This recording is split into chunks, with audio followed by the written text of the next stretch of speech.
आता पेट्रोलचा खर्च विसरा, घरी आणा इलेक्ट्रिक स्टायलिस्ट इलेक्ट्रिक गाडी। 100% भारतीय बनावटीची इलेक्ट्रिक्स ईव्ही इलेक्ट्रिक गाडी आता उपलब्ध।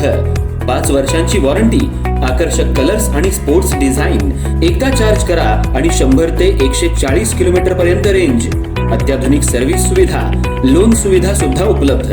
आजच भेट द्या साई मोटर्स, किसान चौक, इचलकरंजी। संपर्क 93 73 27 57 52 किंवा 0230 299 77 66। नो पेट्रोल नो टेन्शन, इलेक्ट्रिकचा स्मार्ट पर्याय।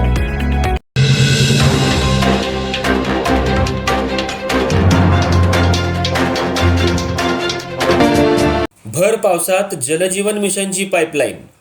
गांधी विकास नगर गल्ली नंबर 2 इथं चिखलाचं साम्राज्य। नागरिकांचा संताप, कामामागं नेमका कुणाचा आशीर्वाद?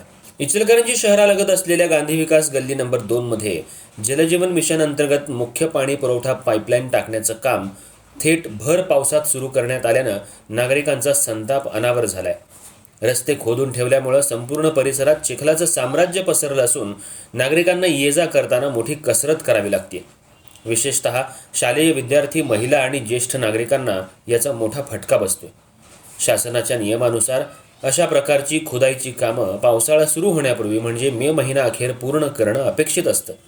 मात्र हे काम पावसाळ्याच्या तोंडावरच नव्हे तर मुसळधार पावसात सुरू करण्यात आल्यानं अनेक प्रश्न उपस्थित होत आहेत। याच मुद्द्यावर आवाज उठवणाऱ्या स्थानिक सामाजिक कार्यकर्त्याला सोशल मीडियाच्या माध्यमातून धमक्या दिल्या जात असल्याचाही आरोप करण्यात आलाय। त्यामुळे या संपूर्ण प्रकरणात नेमके कुणाचे हितसंबंध आहेत? भर पावसात काम सुरू करण्यामागे कुणाचा दबाव किंवा आशीर्वाद आहे का?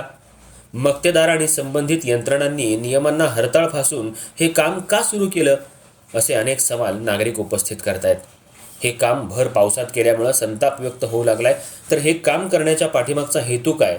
गेल्या कित्येक वर्षांपासून जलजीवन मिशनची अंतर्गत पाईपलाईन टाकण्याचं काम सुरू आहे। मग आत्ताच जुलै महिना आल्यावरच हे काम का करण्यात आले? सध्या या भागामध्ये चिखलाचं साम्राज्य, त्यामुळे येणाऱ्या जाणाऱ्या विद्यार्थ्यांना हा त्रास होऊ लागलाय। चिखलामुळे नागरिकांचे हाल होत असताना प्रशासन आणि संबंधित विभाग याची तातडीने दखल घेणार का, की नागरिकांना अजूनही अशाच त्रासाला सामोरं जावं लागणार, हे पाहणं महत्त्वाचं ठरणार आहे।